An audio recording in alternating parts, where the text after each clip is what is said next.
नमस्कार. जयम विशेषमध्ये मी तेजल लागरे तुम्हा सर्वांचं स्वागत करते. अपुऱ्या आरोग्य सुविधांमुळे रुग्णांना त्रास होतो. अनेकदा त्यांना पुढील उपचारांकरता जिल्हा रुग्णालयात पाठवलं जातं. जिल्हा रुग्णालयात जाता जाता अनेकदा रुग्णाचा त्रास इतका वाढतो की प्रसंगी मृत्यूही ओढावतो. ही परिस्थिती झाली दुर्गम भागातली. मात्र जिथे साधा वन रूम किचनचा फ्लॅट देखील कोट्यावधींच्या घरात जातो, अशा दक्षिण मुंबईतील वरळीतही अशीच परिस्थिती असल्याचं जर तुम्हाला सांगितलं तर आश्चर्याचा धक्का बसेल ना. पण हेच खरंय.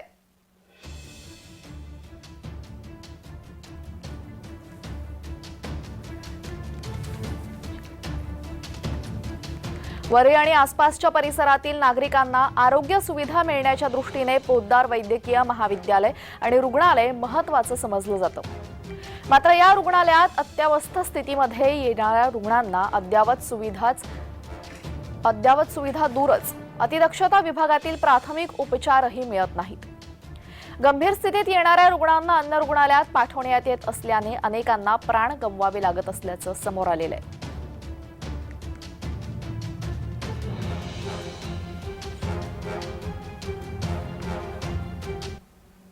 पोद्दार वैद्यकीय महाविद्यालय रुग्णालयाची स्थापना ही नागरिकांनी अत्यावश्यक आरोग्य सुविधा मिळाव्यात या उद्देशाने 1937 मध्ये आनंदीलाल पोद्दार यांनी केली.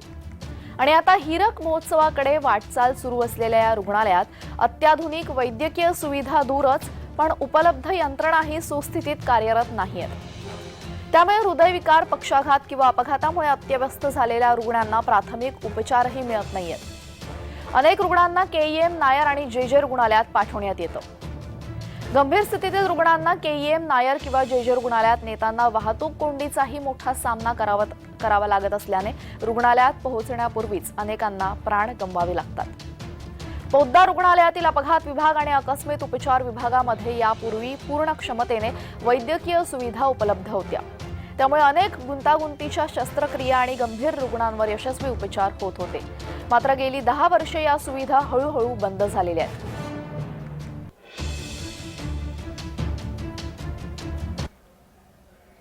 वरळीतील मोठ्या परिसरामध्ये बीडीडी चाळी, झोपडपट्ट्या, कामगार वसाहत आणि लहान मोठ्या चाळींमध्ये आर्थिकदृष्ट्या दुर्बल असे लाखो रहिवासी राहतात.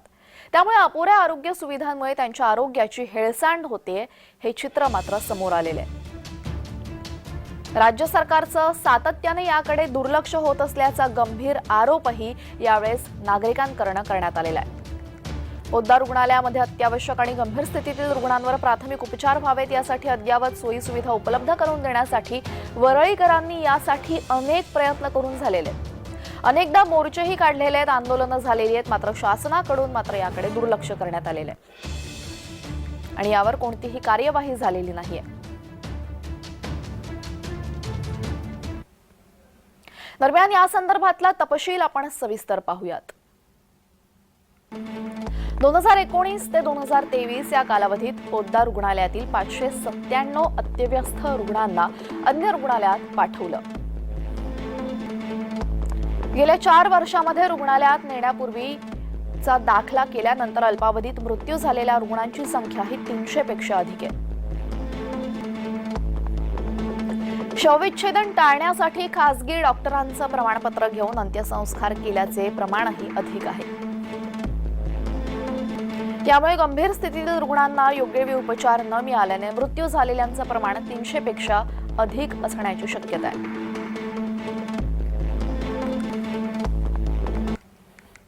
दरम्यान या संपूर्ण परिस्थितीचा आढावा घेत रुग्णालयाच्या अधिष्ठाता संपदा संत यांच्याशी बातचीत केलेली आहे आमचे प्रतिनिधी डॅरिल मिरांडा यांनी. पाहूयात.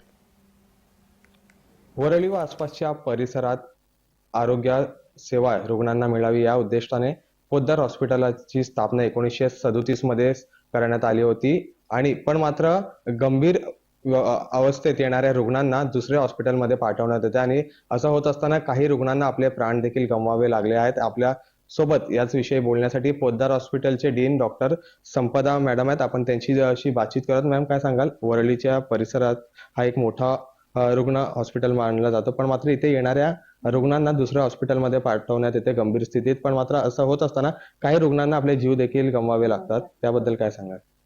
तर असं हे हॉस्पिटल म्हणजे जवळपास स्थापना आहे 37 साली झाली. 41 पासून पूर्ण कामाची सुरुवात झालेली आहे या ठिकाणी. तर आपलं ह्या ठिकाणी हे आयुषच्या अंडर येणारं हॉस्पिटल आहे, आयुर्वेदिक हॉस्पिटल आहे.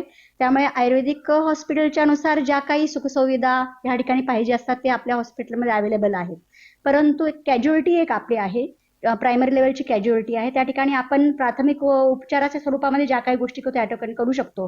परंतु जे इमर्जन्सी पेशंट वगैरे येतात आपल्याकडे, तर ते इमर्जन्सी पेशंटला आपल्याला दुसरीकडे रेफर करावं लागतं.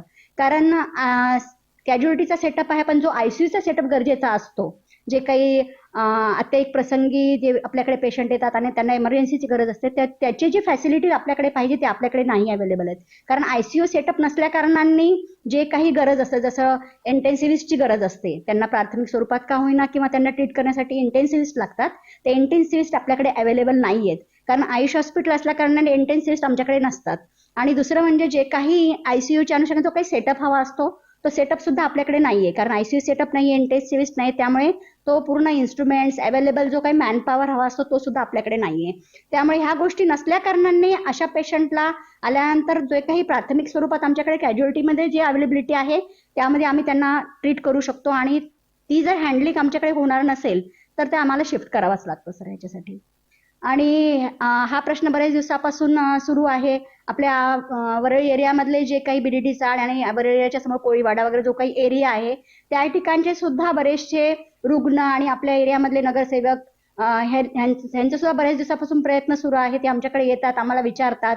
पण हे जे न्यूनता आहे आपल्याकडे, इंटेन्सिव्हिस्ट नसणे, आयसीयूचा सेटअप नसणे, तसे संबंधित उपकरणे आपल्याकडे नसणं, कारण आयुष असल्या कारणाने ते आमच्याकडे ते ऑथॉरिटी नाहीये की आम्ही ते अवेलेबल करून देऊ शकू. म्हणून मग त्यांची सुद्धा बऱ्याच दिवसापासून मागणी आहे. ह्या बाबतीमध्ये आमचे नार्वेकर सर, राहुल नार्वेकर सरांच्या सोबत सुद्धा आम्हाला त्यांनी बोलवलं होतं की असं त्यांची मागणी आल्या कारणाने आम्ही त्या ठिकाणी मिटिंगला वगैरे आम्हाला बोलवलं होतं. त्या ठिकाणी चर्चाही झाली या बाबतीत आणि आम्ही ह्या गोष्टी आम्हाला विचारण्यात आलं की आयसीयू सेटअप वगैरे तुमच्याकडे का नाहीये वगैरे. तर आता जे तुम्हाला मी गोष्टी सांगितल्या, इंटेन्सिव्हिस्ट नसणे, आयसीयू सेटअप ह्या ठिकाणी नसणे, संबंधित जे उपकरणं असतात ते आमच्याकडे नसणं, ह्या गोष्टींमुळे ह्या ठिकाणी तशी आम्हाला गोष्टी अवेलेबल करून देता येऊ शकत नाही. त्यामुळे ह्या अडचणी येतात सर. आणि हे आमच्या स्तरावरच नाहीये सर. आता कारण आयुष हॉस्पिटल असल्या कारणाने आम्हाला जो सेटअप गरजेचा असतो तो आमच्याकडे अवेलेबल आहे, फॅकल्टीज असतील, सगळे गोष्टी असतील. परंतु इमर्जन्सीच्या अनुषंगाने जो काही मॉडर्नशी रिलेटेड पार्ट आहे, जे काही इमर्जन्सी असतात त्याला हँडलिंग करणारा जो काही स्टाफ असेल, डॉक्टर्स असो किंवा कर्मचारी असो किंवा संबंधित सेटअप असो, तो आम्ही आमच्या लेवलला नाही करू शकत. परंतु आम्ही मग आम्हाला विचारल्यानंतर आम्ही त्यांना कल्पना दिली की ह्या गोष्टी नसल्या कारणाने आम्ही हा सेटअप आमच्याकडे आम्ही उभारू शकत नाहीये. हा आम्ही हेच असं ह्या बाबतीत शासनाच्या ठिकाणी आमचं हे विश्लेषण आम्ही दिलेलं आहे सर. तुम्ही म्हणतात की तुम्ही शासनाला विश्लेषण दिले, पण मात्र याचाच फटका जो कुठेतरी आहे तो सामान्य नागरिकांवर बसतोय.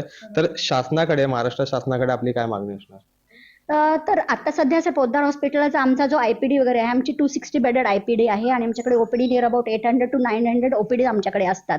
परंतु ज्या ह्या इमर्जन्सी समोर ठेवून किंवा आयसीयूच्या सेटअप समोर ठेवून ज्या गोष्टी येतात त्यासाठी आम्हाला म्हणजे शासनाकडे आम्ही असं म्हणू शकतो की सगळ्यांची जी मागणी आहे की आयसीयू सेटअप पाहिजे, तर सध्या आपल्याकडे जे काही वार्ड्स आहेत जे आम्ही आयुष सेटअपसाठी वापरतो त्या ठिकाणी सुद्धा आयसीयू सेटअप तयार करण्यासाठी आपल्याला ह्या ठिकाणी थोडीशी जागेची सुद्धा उपलब्धता हवी. आणि ह्याच्या सगळ्या संबंधित गोष्टी आहेत, म्हणजे कर्मचारी, डॉक्टर्स, ह्या सगळ्या संबंधित गोष्टी आहेत, त्या सुद्धा शासनाने जर या ठिकाणी अवेलेबल करून दिल्या आम्हाला, तर मग आम्हाला काही अडचण येणार नाही. जनतेची सुद्धा जी काही हाल होत आहेत ते होणार नाही. धन्यवाद मॅडम आपल्याशी बातचीत केल्याबद्दल. व्हिडिओ जर्नलिस्ट महेंद्र जोयलसह Darrel Miranda, Jai Maharashtra news, Mumbai.